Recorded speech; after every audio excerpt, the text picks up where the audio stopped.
1 कहिएगा स्टार्ट।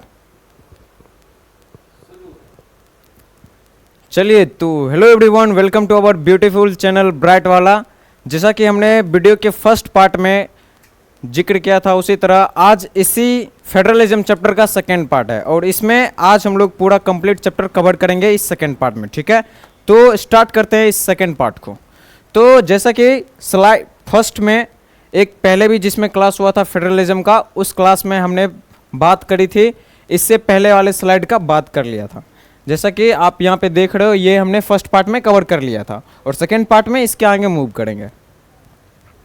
तो यहाँ पे in the beginning according to the constitution there was 2 tiers of government, the central government and state government, but later in 1992 a third tier of federalism was added in the form of panchayat municipalities. There was 3 tiers of government in our constitution. ठीक है, यहाँ पे क्या लिखा हुआ वो चीज़ समझाते हैं। सबसे पहले हमारे कंट्री में मात्र 2 ही गवर्नमेंट होते थे, एक सेंट्रल गवर्नमेंट होते थे और दूसरा स्टेट गवर्नमेंट होते थे। बस यही 2 गवर्नमेंट होते थे। ठीक है, कोई भी तीसरा लोकल गवर्नमेंट नहीं होता था उस समय पे।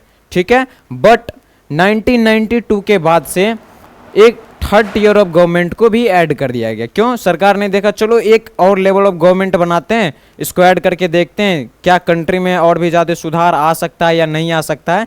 इस चीज़ को ट्राई करने के लिए उन्होंने थर्ड टियर ऑफ गवर्नमेंट बनाया 1992 के बाद। ठीक है, जिसको हम लोग क्या बोलते हैं, जिसको हम लोग लोकल गवर्नमेंट बोलते हैं। ठीक है, यहाँ तक क्लियर है, सारी बातें समझ में आ गया? इतना बात क्लियर है। पहले 2 टियर्स ऑफ गवर्नमेंट होते थे, बाद में इन्होंने 1992 के बाद एक तीसरा टियर्स ऐड कर दिया, जिसको बोला गया लोकल गवर्नमेंट। ठीक है, यहाँ तक सारी बातें क्लियर। अब यहाँ पे नीचे लिखा हुआ है there are 3 list in our constitution. हमारे कॉन्स्टिट्यूशन में 3 लिस्ट है। क्या 3 लिस्ट है भैया, वो चीज़ बताओ। देखो क्या होता है, तो एक है यूनियन लिस्ट, दूसरा स्टेट लिस्ट, तीसरा है कंकरेंट लिस्ट। अब यहाँ से देखो तुम्हारे 5 नंबर के क्वेश्चन भी बनते हैं और यहाँ से तुम्हारे MCQ के भी क्वेश्चन बनते हैं। तो आपको क्या करना है, इसको एकदम पूरे अच्छे तरीके से याद कर लेना है। ठीक है, इस पॉइंट को आपको भूलना नहीं है। इस पॉइंट से सवाल आते हैं, 5 नंबर में भी आते हैं और MCQ में भी आते हैं। देखिए आपको मैं बताता हूँ। यूनियन लिस्ट, इसमें nation related subject like as defence, foreign affairs, banking, commerce, money, इन सभी पे सवाल आते हैं। ठीक है, यूनियन लिस्ट में क्या आते हैं, नेशन रिलेटेड सब्जेक्ट आते हैं, जैसे डिफेंस हो गया, फॉरेन अफेयर्स हो गया, बैंकिंग हो गया, कम्युनिकेशन हो गया, मनी हो गया। इन सारे सब्जेक्ट पे सिर्फ सेंट्रल गवर्नमेंट ही लॉ बना सकते हैं। ठीक है, स्टेट गवर्नमेंट का कोई भी इन्वॉल्वमेंट नहीं रहेगा। ये जितने भी सब्जेक्ट है, बैंकिंग हो गए, कॉमर्स हो गए, डिफेंस हो गए, कम्युनिकेशन हो गए, इन सारे सब्जेक्ट पे सिर्फ और सिर्फ हमारे कौन बना सकते हैं, सेंट्रल गवर्नमेंट ही लॉ बना सकते हैं। उनका काम है इन सारे सब्जेक्ट पे फोकस करना। ठीक है, इस पे स्टेट गवर्नमेंट का इन्वॉल्वमेंट नहीं रहता है। ठीक है, उसके बाद only the central government can make law on this subject. ये बात तो मैं आपको बता ही दिया। ठीक है, सिर्फ सेंट्रल गवर्नमेंट ही यहाँ पे कितना देर में खत्म करना है, जैसा बोलिए। ठीक, एक मिनट आए,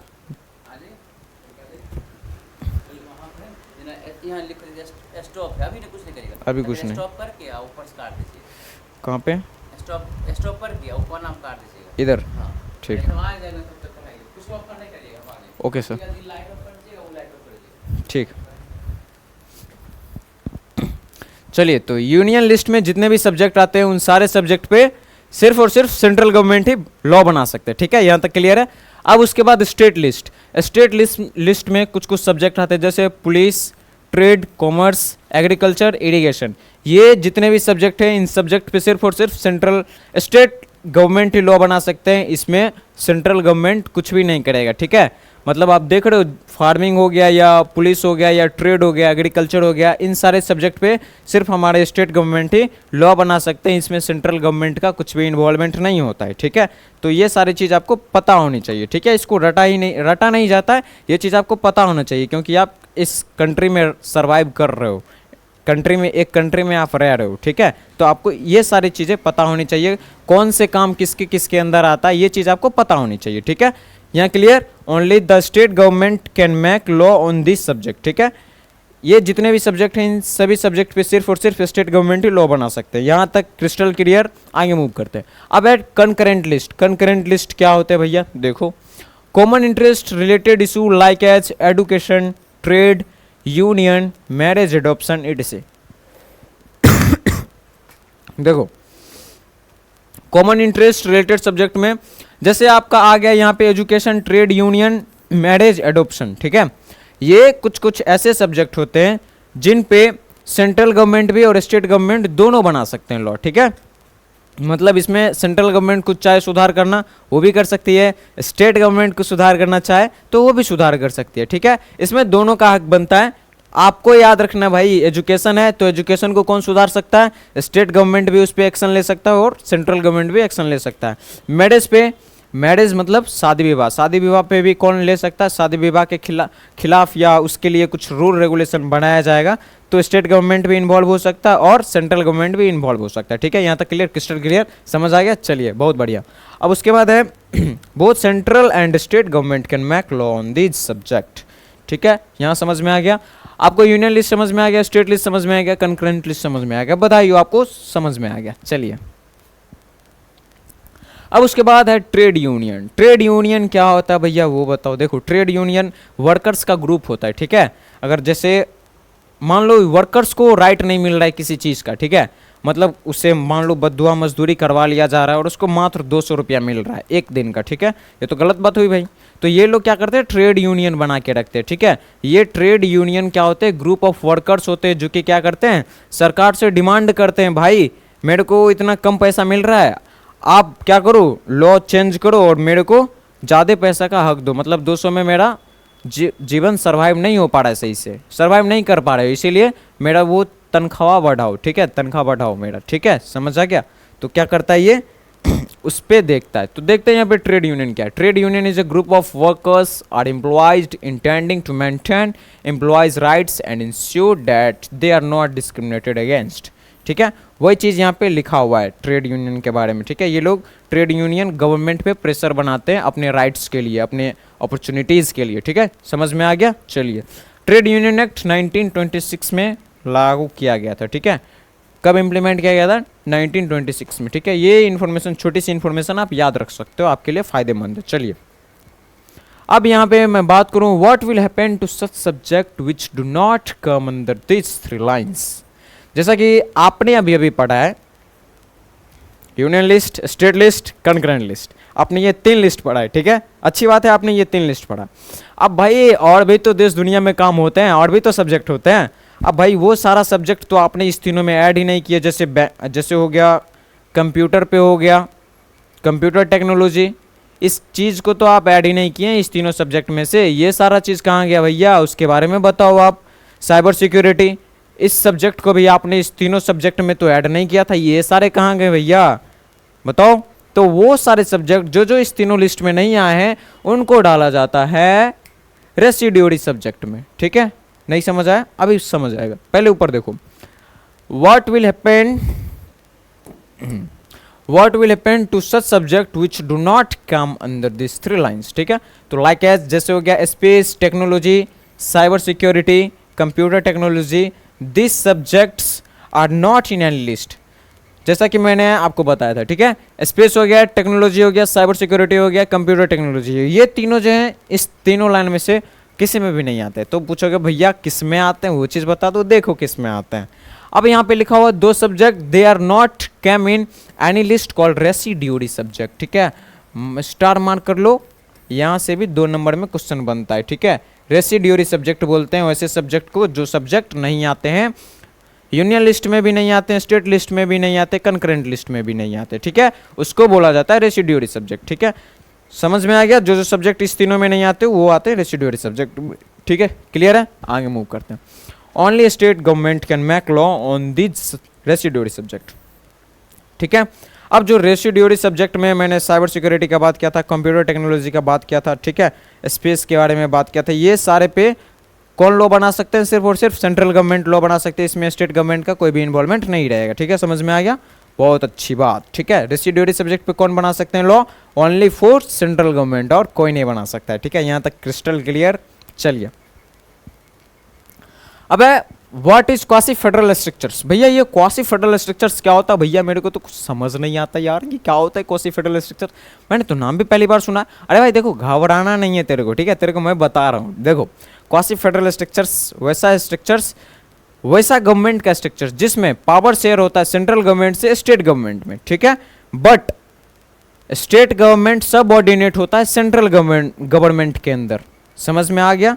चलिए देखो, a system in which power is divided between the central government and state government, ठीक है, पावर डिवाइडेड है, but the central government has more power than the state government. Example India, एक मिनट। जैसा कि आपको मैंने बताया पावर क्या होता है सेंट्रल गवर्नमेंट से स्टेट गवर्नमेंट में डिवाइडेड होता है, ठीक है, बट क्या होते हैं स्टेट गवर्नमेंट सबऑर्डिनेट होते हैं सेंट्रल गवर्नमेंट के अंदर, मतलब सेंट्रल गवर्नमेंट का बात मानना पड़ता है स्टेट गवर्नमेंट को, ठीक है। स्टेट जो होते हैं वो अधीन होते हैं, अंदर होते हैं, किसके? सेंट्रल गवर्नमेंट के अंदर स्टेट होते हैं। एग्जाम्पल इसका इंडिया, ठीक है, समझ आ गया?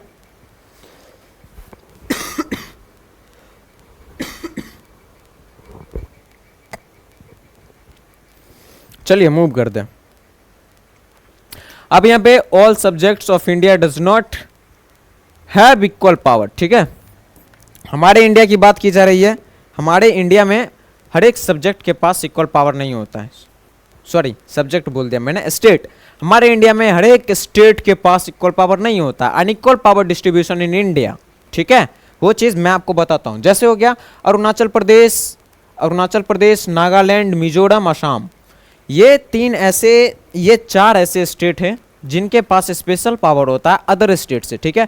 क्या होता है भैया इसके पास स्पेशल पावर, वो चीज बता दो आप। तो देखो, they have special power under article 371 so that land rights and culture of indigenous people should be protected, ठीक है, मतलब आर्टिकल 371 के तहत इसके पास क्या होता है स्पेशल पावर्स होता है। आप यहाँ पे क्या कर सकते हो, इन स्टेट्स में, इन चारों स्टेट्स में अगर आप जाओगे तो आप वहाँ पे लैंड नहीं खरीद सकते हो, ठीक है, जमीन वहाँ पे आप नहीं खरीद सकते हो, ठीक है, रेंट पे रह सकते हो लेकिन आप क्या नहीं कर सकते हो, आप जमीन खरीद नहीं सकते हो, ठीक है, ये चीज़ है। क्या यहाँ तक दिक्कत, कोई समस्या नहीं ना? समझ आ गया आपको? चलिए आगे मूव करते हैं। हाँ, तो आप देख रहे हो मोदी जी को, हमारे मोदी जी, और यहाँ पे लिखा हुआ मान सम्मान। भैया आप क्या बात कर रहे हो, यहाँ पे मान सम्मान आप लिखे हुए हो, क्या है? देखो ये शायद पीछे वाले का ही ट्रिक है, मान सम्मान। देखो मोदी जी ने क्या किया है, इन चारों स्टेट को मान सम्मान दिया है, ठीक है। अभी जो मैंने आपको दिखा रहा था ना, ये वाला, ये चारों स्टेट, यही चारों स्टेट यहाँ पे भी है, ठीक है। मोदी जी ने इनको, इन चारों स्टेट को स्पेशल में मान सम्मान दे रखा है, ठीक है, मतलब आपके पास जाइए, स्पेशल पावर है, आप एंजॉय कीजिए, ऐसा दिया हुआ है, ठीक है। तो मोदी जी ने इनको मान सम्मान दिया है, अब आपको भी इस मान सम्मान से फायदा है। क्या फायदा? देखो ये मान जो है ना, मान सम्मान, ये ट्रिक्स है, आप याद रख सकते हो कौन कौन से स्टेट को स्पेशल पावर दिया गया अंडर आर्टिकल 371, ठीक है। तो वो देखो, मान से एम से मिजोरम हो गया आपका, ठीक है, ये ए से अरुणाचल प्रदेश हो गया, ये ए से आसाम हो गया, ये एन से नागालैंड हो गया, ठीक है। याद हो गया होगा आपको इस मान सम्मान की ट्रिक से। मोदी जी ने मान सम्मान दिया है चार स्टेट को, मान से आपने ये चारों स्टेट्स को याद कर लिया है जिनके पास क्या है 371 आर्टिकल के अंदर इनके पास स्पेशल पावर है, ठीक है। यहाँ तक कोई दिक्कत नहीं ना? क्रिस्टल क्लियर, कोई दिक्कत तो नहीं? समझ आ रहा है? एकदम बहुत बढ़िया। चलिए अब तो याद करने का भी इसको आपको जरूरत नहीं पड़ेगा, ठीक है। अब देखो यहाँ पे, why were they made union territories, why were they not made state. अब यहाँ पे क्या है, देखो ये जितने भी, ये आप जितने भी देख रहे हो यूनियन टेरिटरीज, ठीक है, ये जितने भी आप देख रहे हो यूनियन टेरिटरीज, ठीक है, यहाँ पे बोला गया है इनको यूनियन टेरिटरीज आखिर बनाया क्यों गया है, ठीक है। ये जितने भी आप देख रहे हो कितने हैं, 1 2 3 4 5 6 7 8, ये जो आप 8 देख रहे हो इनको यूनियन टेरिटरीज क्यों बनाया गया, इनको स्टेट क्यों नहीं इसको स्टेट रहने दिया गया है, ठीक है। अब उसके बारे में मैं आपको बताता हूँ, एक बार आप स्लाइड देख लो सही से। तो देखो इनको यूनियन टेरिटरीज किस लिए बनाया गया उस चीज़ को समझाते हैं। ये इतना छोटा भी नहीं है जो इनको किसी स्टेट के साथ मर्ज कर दिया जाए, ठीक है, और ये उतना बड़ा भी नहीं है जो इनको एक कंट्री बना दिया जाए, ठीक है, इसीलिए इनको यूनियन टेरिटरीज बोला गया, ठीक है। यहाँ पे पढ़ो, it is not so big that it should be made a state, ठीक है, ये ज़्यादा बड़ा भी नहीं है ताकि इसको स्टेट बना दिया जाए, ठीक है। मैंने कंट्री बोल दिया था पीछे, सॉरी, बट ये उतना ज़्यादा बड़ा भी नहीं है। ये जितने भी हैं ना इनके एरिया, जम्मू कश्मीर का एरिया हो गया, छत्तीसगढ़ का हो गया, दादर एंड नगर हवेली का हो गया, लक्षद्वीप का हो गया, दिल्ली का हो गया, अंडमान एंड निकोबार का हो गया और पुडुचेरी का हो गया, इन सभी का एरिया इतना भी बड़ा नहीं है कि इनको एक स्टेट बना दिया जाए, ठीक है, समझ में आ गया। उसके बाद है and it is not so small that it should be merge with this state, और ये इतने ज़्यादा छोटे भी नहीं है कि इनको किसी स्टेट के साथ मर्ज कर दिया जाए, ठीक है, समझ में आ गया। इसीलिए इनको यूनियन टेरिटरीज बना गया, ठीक है। Union territories do not have power like states, it comes under central government, ठीक है। अब यूनियन टेरिटरीज में जितने भी नियम कानून बनेंगे वो सभी कौन बनाएंगे, केंद्र सरकार बनाएंगे, केंद्र सरकार यानी सेंट्रल गवर्नमेंट। वेरी गुड, समझ में आ गया, यहां तक क्लियर है। चलिए अब यहां पे है, अच्छा एक बच्चा हम क्वेश्चन पूछ रहा है आपसे, एक बच्चा देखिए कितना लल्लू लसर प्यारा सा बच्चा है, ये एक क्वेश्चन पूछ रहा है आपसे, देखिए क्या क्वेश्चन पूछ रहा है बच्चा, can change be brought in the federal structures. इसका कहने का मतलब है क्या कॉन्स्टिट्यूशन में बदलाव लाया जा सकता है। इस बच्चे का क्वेश्चन है क्या कॉन्स्टिट्यूशन में आप बदलाव ला सकते हो। तो आपका आंसर क्या होना चाहिए कमेंट में बताओ। मेरा आंसर है हाँ, बदलाव लाया जा सकता है। तो इस बच्चे का एक और सवाल है, क्या पता है चेंज क्या लाया जा सकता है, पहला तो ये सवाल। दूसरा चीज़, आखिर चेंज लाया जा सकता है, इसका जवाब हाँ है तो कैसे चेंज लाया जा सकता है भैया, आप वो चीज़ बता दो, ठीक है। तो आज इस बच्चे को मैं बता देता हूँ कैसे कॉन्स्टिट्यूशन में चेंजेस लाए जाते हैं। तो देखो क्या क्या नीड होते हैं कॉन्स्टिट्यूशन में चेंज लाने के लिए। तो इसके लिए आपको क्या करना पड़ेगा, पार्लियामेंट के अपर हाउस और लोअर हाउस के 2/3 मेंबर का अप्रूवल चाहिए होता है, ठीक है। कॉन्स्टिट्यूशन में चेंज कब कब तभी हो सकता है जब आपके पास पार्लियामेंट के अपर हाउस और लोअर हाउस के 2/3 मेंबर का अप्रूवल हो, plus 14 state legislator of India का भी आपके पास अप्रूवल हो, तो चेंज पॉसिबल है, ठीक है, समझ में आ गया।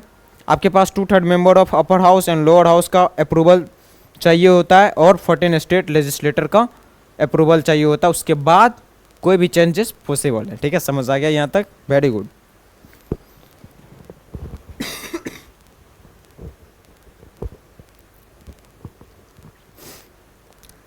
चलिए क्या हम आगे बढ़ सकते हैं, चलिए यहाँ तक समझ में आ गया आपको, उसके बाद तभी चेंज पॉसिबल है, आगे मूव करते हैं।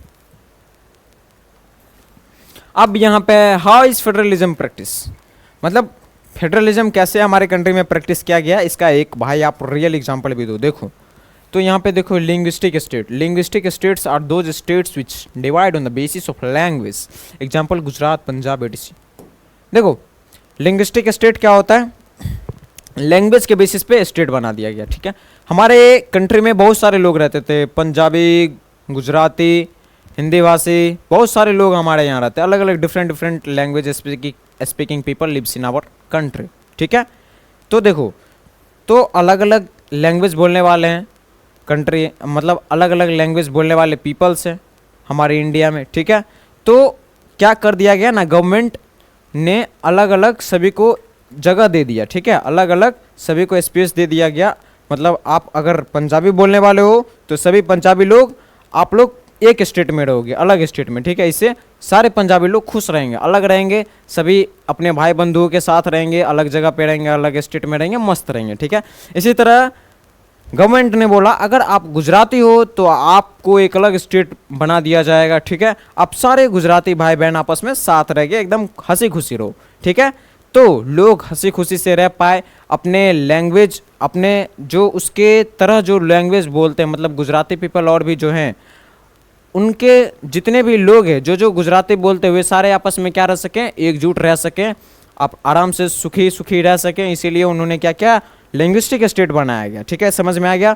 लिंग्विस्टिक स्टेट में आपको किसी भी तरह का दिक्कत नहीं होनी चाहिए, ठीक है, समझ आ गया। लिंग्विस्टिक स्टेट क्यों बनाया गया और कैसे बनाया गया, ताकि लोग सुखी रह सके, अलग अलग लैंग्वेज बोलने वाले लोग अलग अलग जगह पे मतलब उनको अलग अलग दे दिया गया, आप सभी अपने आप में खुशी खुशी रहेंगे। समझ में आ गया लिंग्विस्टिक स्टेट क्या होता है, क्रिस्टल क्लियर। चलिए आगे मूव करते हैं। ये देखो भाई हमारे गुजराती भाई है और ये हमारे पंजाबी भाई। सोडी, सोडी का तो आपने नाम सुना होगा तारक मेहता का उल्टा चश्मा में, ठीक है। इसमें सोडी जी रहते हैं, वो पंजाबी होते हैं, ठीक है। यहाँ पे देखो ये गुजराती हैं। समझ में आ गया। चलिए आगे मूव करते हैं। अब यहाँ पे है reason for making linguistic state. आखिर लिंग्विस्टिक स्टेट क्यों बनाया गया, क्या आप इसका अब जवाब देने के लिए तैयार हो? दे सकते हो ना, आराम से भाई दे सकते हो आप, कमेंट में कर दो यार। क्यों क्यों मतलब लिंग्विस्टिक स्टेट बनाना पड़ा, कमेंट में कर दो। वैसे अभी यहाँ पे देख लो, people speak different language in India, ठीक है। अलग अलग लैंग्वेज इंडिया में बोले जाते हैं। They can live happily in their respective states, therefore a linguistic states was created, ठीक है। वे लोग सुखी सुखी से रह सके, इसीलिए लिंग्विस्टिक स्टेट बनाया गया। समझ में आ गया, लैंग्वेज के बेसिस पे स्टेट बनाया गया। अगर आपसे क्वेश्चन पूछ दे लैंग्वेज के बेसिस पे कौन कौन सा स्टेट बनाया गया बताओ, तो आप बता दोगे भाई गुजराती और पंजाबी। समझ आ गया, बहुत बढ़िया। अब है इन 1947 ओनली 14 स्टेट। 1947 आज़ादी के टाइम में सिर्फ कितने स्टेट थे हमारे इंडिया में? हमारे इंडिया में 14 स्टेट ही थे, ठीक है। अगर आपको ये भी नहीं पता है कि हमारे कंट्री में कितने स्टेट हैं, तो भाई तो दिक्कत है आपको। आप जाओ पहले सर्च करके आओ जाओ भाई, बहुत बेसिक सा चीज़ है। कमेंट में बताओ अब भी हमारे इंडिया में कितने स्टेट है, ठीक है। उस समय का मैं बात बता रहा हूँ, 1947 में मात्र 14 स्टेट ही थे हमारे इंडिया में, ठीक है। समझ आ गया। चलिए अब भाई, ओ नो भाई साहब, आप यहाँ पे गुटर को क्यों लगा दियो भैया? सीरियल पढ़ाने का मन है क्या? आप सीरियल दिखाइएगा? नहीं, ऐसा बात नहीं है भाई। आपका पढ़ाई को आसान बनाने के लिए मैंने ये चीज़ लाया है आपके लिए, ठीक है, ताकि आप आसानी से पढ़ सको, ट्रिक्स की मदद से पढ़ सको, बेहतरीन पढ़ सको, बढ़िया पढ़ सको, बढ़िया तरीके से पढ़ सको और बढ़िया रिजल्ट स्कोर करके ला सको। इसीलिए मैंने क्या किया, इसीलिए मैंने आपके लिए ट्रिक्स लाया है, ठीक है। सीरियल नहीं दिखाने वालों भाई, ट्रिक्स लाया आपके लिए। देखो क्या, some states was created on the basis of language, ethnicity, culture, geography etc, ठीक है। मतलब बहुत सारे स्टेट जो होते हैं वो किसके किसके बेसिस पे बनाए गए इंडिया में? लैंग्वेज के बेसिस पे बनाए गए हैं, एथनिसिटी के बेसिस पे बनाए गए हैं, कल्चर के बेसिस पे बनाए गए हैं, ज्योग्राफी के बेसिस पे बनाए गए, ठीक है। एथनिसिटी भैया क्या होता है, मतलब एथनिसिटी बता दो क्या होते हैं एथनिसिटी? अलग अलग लोग जो रहते हैं एक साथ रहते हैं उसी को बोला जाता है एथनिक डिवीजन, ठीक है। एथनिसिटी क्या होता है? अलग अलग लोग। हमारे कंट्री में क्या है, हमारा कंट्री एक एथनिक कंट्री है, ठीक है। मतलब यहाँ पे अलग अलग लोग एक साथ रह रहे हैं। समझ में आ गया। कोई भी डिफरेंसेस जो आपको अलग अलग कैटेगरी में डिवाइड कर देते हैं, ठीक है, उसको क्या बोला जाता है? उसको बोला जाता है एथनिक डिवीजन, ठीक है। एथनिक डिवीजन लैंग्वेज के बेसिस पे भी हो सकता है, ठीक है, वो आपके कल्चर के बेसिस पे भी हो सकता है, वो रिलीजन के बेसिस पे भी हो सकता है, वो कास्ट के बेसिस पे भी हो सकता है, ठीक है। एथनिक, समझ में आ गया। पावर शेयरिंग में ये चीज़ एथनिक आपको बताए हैं हम, ठीक है। एथनिक कंपोजिशन आपको हम पावर शेयरिंग में बताए हैं, ये चीज़ वहीं पे पढ़ी जाती है, ठीक है। तो हम यहाँ पे थे, भटकेंगे नहीं, यहीं पे आते हैं। देखो सम स्टेट जो है क्रिएट किए गए एथनिसिटी के बेसिस पे, लैंग्वेज के बेसिस पे, कल्चर के बेसिस पे, ज्योग्राफी के बेसिस पे, ठीक है। कौन कौन से वो स्टेट है भैया वो बता दो। तो वो स्टेट है नागालैंड, उत्तराखंड एंड झारखंड, अरुणाचल प्रदेश भी उसी में आता है, ठीक है भैया। अब ये चारों याद कैसे करें वो चीज़ बता दो। इसी के लिए तो भाई आपके लिए ये सीरियल लाया हूँ। देखो एक मिनट,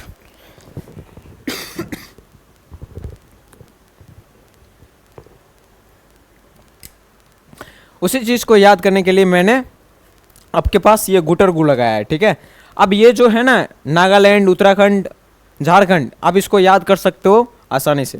ये भाई हमारा अनुज भैया, ये कौन है? हमारे अनुज है, ठीक है। ये कौन है? हमारे अनुज है। और ये कौन है? आपको भी पता है ये कौन है। चलिए, ये अनुज जी जो है ना, अनुज, इसी से ट्रिक्स है आपके लिए। ए से अरुणाचल प्रदेश, एन से नागालैंड, यू से उत्तराखंड, जे से झारखंड। यहाँ पे अरुणाचल प्रदेश लिखा हुआ नहीं है, आप लिख लेना, ठीक है। तो अब आपको याद हो गया होगा कौन कौन सा स्टेट हमारे कंट्री में ऐसे हैं जो कि एथनिसिटी के बेसिस पे, लैंग्वेज के बेसिस पे और कल्चर के बेसिस पे, जियोग्राफी के बेसिस पे बनाए गए हैं। तो वो 4 स्टेट्स हैं और वो 4 स्टेट्स के लिए क्या ट्रिक है भैया? यही हमारे अनुज भैया ने हमें याद करवा दिया। ए से अरुणाचल प्रदेश, एन से नागालैंड, यू से उत्तराखंड, जे से झारखंड, ठीक है। समझ में आ गया। गुटरगु भी आपको बहुत कुछ सिखाता है, आप गुटरगु से कुछ और सीखते हैं, बट आपको ये भी सीखना चाहिए गुटरगु से, ठीक है, समझ में आ गया। चलिए अब है लिंग्विस्टिक पॉलिसी। ये लिंग्विस्टिक पॉलिसी क्या है भैया, वो चीज़ बता दो। देखो, our constitution did not give the status of national language, ठीक है, यहाँ पे दिया हुआ है, यहाँ पे लिंग्विस्टिक पॉलिसी में ये चीज़, हमारे कंट्री में किसी भी लैंग्वेज को नेशनल लैंग्वेज नहीं बोला गया, ठीक है, हमारे कंट्री में किसी भी लैंग्वेज को नेशनल लैंग्वेज नहीं बोला गया, ठीक है। यहाँ पे देखो, जैसे हिंदी हो गया, नेशनल लैंग्वेज है क्या हिंदी? नहीं, हिंदी नेशनल लैंग्वेज नहीं है। 40% स्पीकिंग हिंदी बोलते हैं, 40% पीपल जो वो हिंदी बोलते हैं, 60% पीपल जो है वो इंग्लिश बोलते हैं और अदर लैंग्वेज बोलते हैं, ठीक है। भैया नेशनल लैंग्वेज हिंदी को क्यों नहीं बनाया गया, ये चीज़ बता दो। भाई हमारे कंट्री में 22 से भी ज़्यादा भाषा बोले जाते हैं, लेकिन 22 भाषा का मान्यता दिया गया, मतलब only 22 language are registered in our constitution, ठीक है।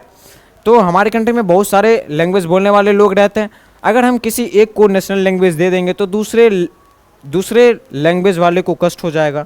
अगर मान लो मैं हिंदी को बना देता हूँ नेशनल लैंग्वेज, तो इंग्लिश वाले को कष्ट हो जाएगा, कहेगा भैया मुझे क्यों नहीं बनाया आप इंग्लिश लैंग्वेज, मतलब मुझे क्यों नहीं बनाया आप नेशनल लैंग्वेज, आप मुझे भी बनाते। तो इस तरह से दिक्कत आ जाती। ये श्रीलंका से आप कनेक्ट कर सकते हो, पावर शेयरिंग श्रीलंका से कनेक्ट कर सकते हो, वहाँ पे भी अलग अलग लैंग्वेज वाले लोग थे, ठीक है। तो ये चीज़ आप वहाँ से भी कनेक्ट कर सकते हो, पावर शेयरिंग चैप्टर श्रीलंका से, ठीक है। चलिए यहाँ तक समझ में आ गया आपको। अब देखो आगे मूव करते हैं।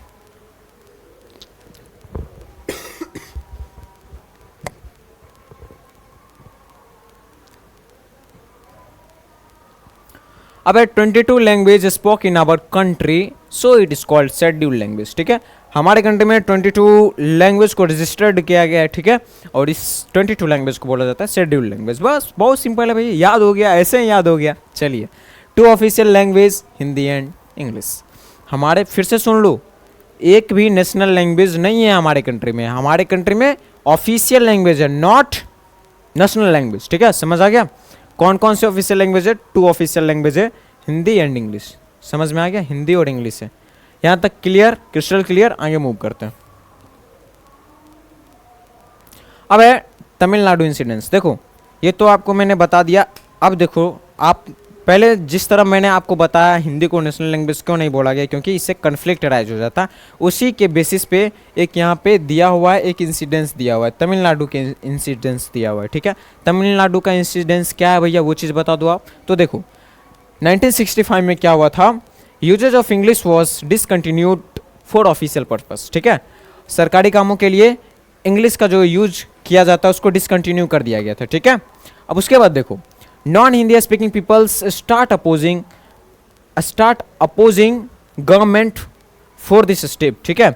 मतलब तमिलनाडु में क्या हुआ था, एक टाइम में इंग्लिश को कंटिन्यू नहीं रखा गया, ठीक है। ऑफिशियल पर्पस के लिए, सरकारी कामों के लिए आप इंग्लिश लैंग्वेज का यूज़ नहीं कर सकते हैं, हिंदी का यूज़ कर सकते हैं। इससे क्या हो गया, इंग्लिश लैंग्वेज बोलने वाले लोगों को क्या हुआ, दिक्कत होने लगी। तो उन्होंने बोला नहीं, ये चीज़ तो गलत है भाई, ऐसा नहीं होनी चाहिए। तो उन्होंने क्या किया, सरकार को अपोज किया, गवर्नमेंट को अपोज किया, ठीक है।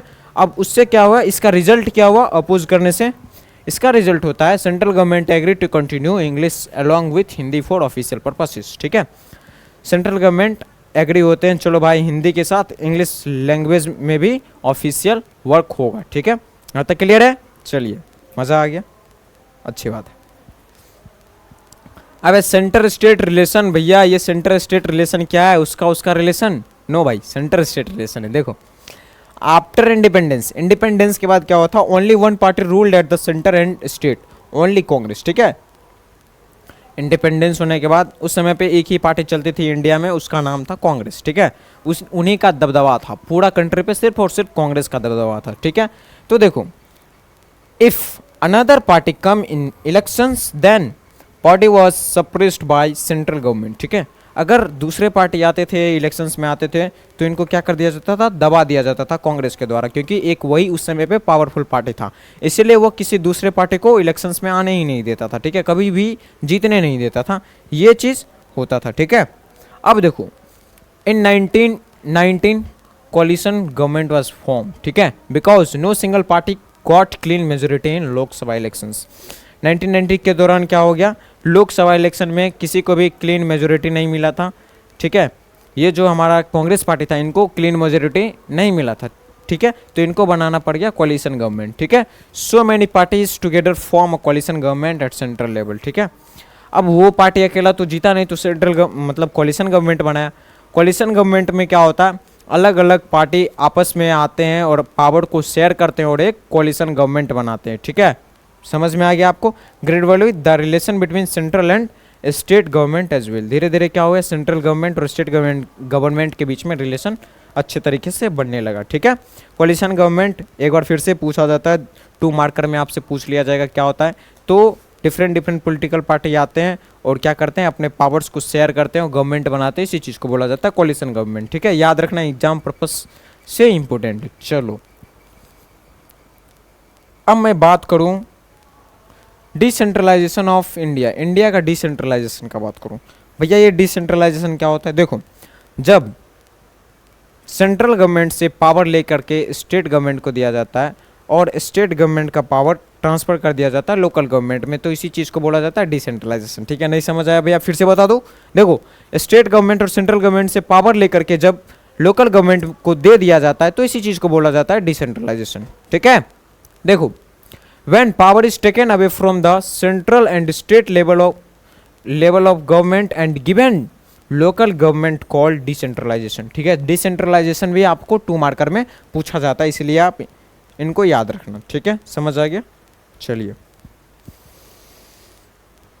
अब यहाँ पे what was the need for decentralization in India, decentralization का आखिर क्या नीड था, क्या आप लोग मुझे बता सकते हो।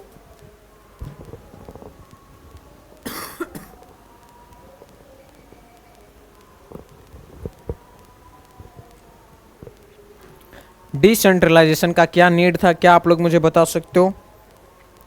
तो देखो उस समय पे सिर्फ और सिर्फ सेंट्रल गवर्नमेंट थे और स्टेट गवर्नमेंट थे, ठीक है, यही 2 गवर्नमेंट हमारे कंट्री में थे।